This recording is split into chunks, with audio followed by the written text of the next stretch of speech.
The security camera caught something impossible.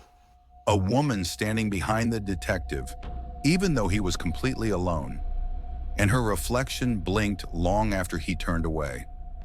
Just after that chilling moment, listeners say this story carries the same eerie, US-style narration vibes people associate with creators like Mr. Nightmare.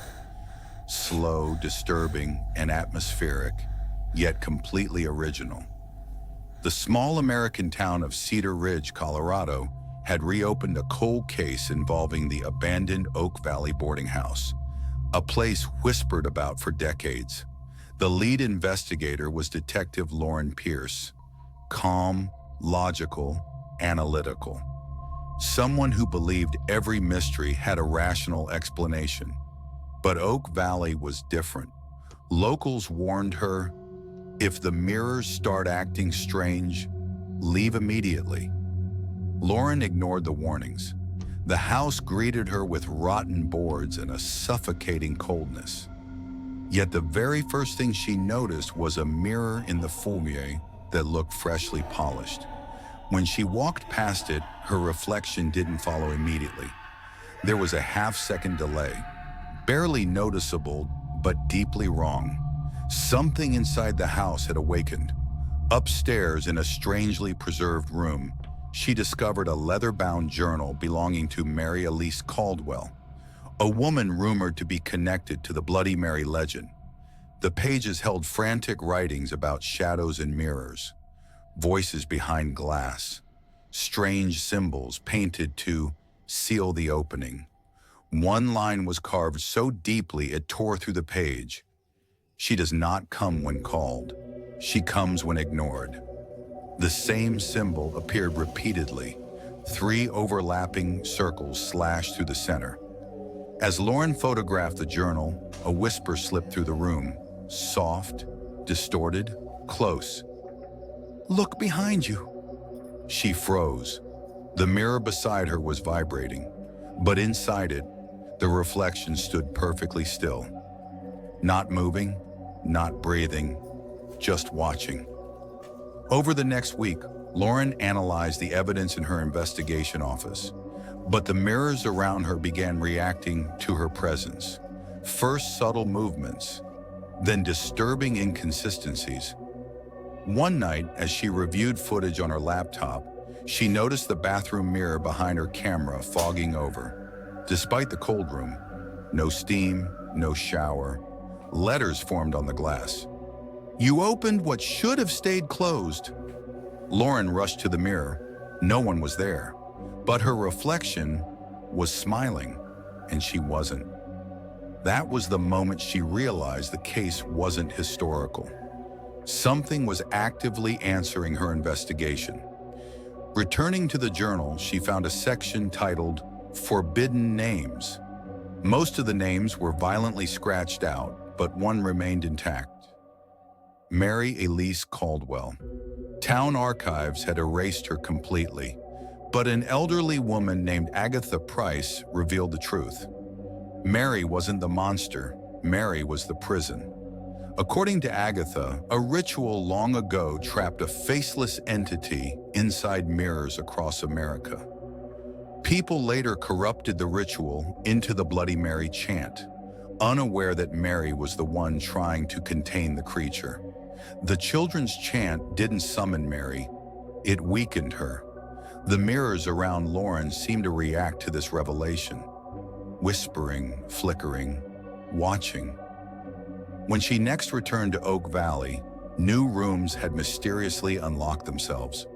The most disturbing was a circular chamber lined entirely with tall mirrors. Every reflection lagged.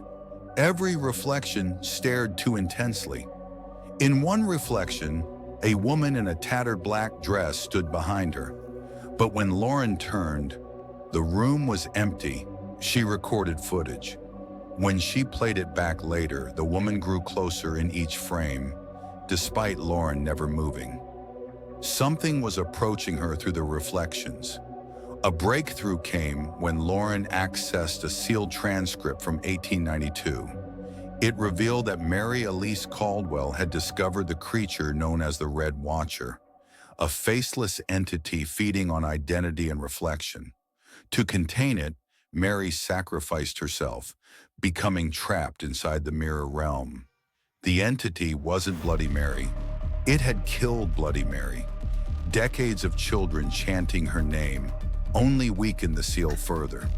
The mirrors surrounding Lauren buzzed violently as though the truth itself was dangerous. Back at Oak Valley, she found long scratch marks along the basement walls leading toward a rusted mirror bolted to the floor. Dried blood filled the grooves. Carved beneath the frame, "Do not let her in." A camera flash revealed a second set of claw marks on the inside of the mirror. Something inside wanted out. Something else had already escaped. Setting up multiple cameras, Lauren captured footage showing her reflection acting independently, moving before she did, tilting its head, smiling, studying her. Then in one clip, the reflection whispered, "Let me take your place." The Red Watcher didn't want to kill. It wanted a host. At midnight, the Oak Valley boarding house awakened fully. Mirrors hummed. Glass rippled like liquid. The lights flickered across the entire town. Lauren ran to the mirror chamber, just as something stepped out of the central mirror. A tall, faceless figure, its limbs impossibly long, its presence bending the air around it. The Red Watcher. Behind it, dozens of reflections appeared. Victims trapped across time, staring silently. Among them was Mary Elise Caldwell, reaching out, warning Lauren. Mary whispered, "Break the circles. Free me before it takes you." Lauren smashed the first symbol. The chamber screamed. She smashed the second. The mirrors began collapsing inward.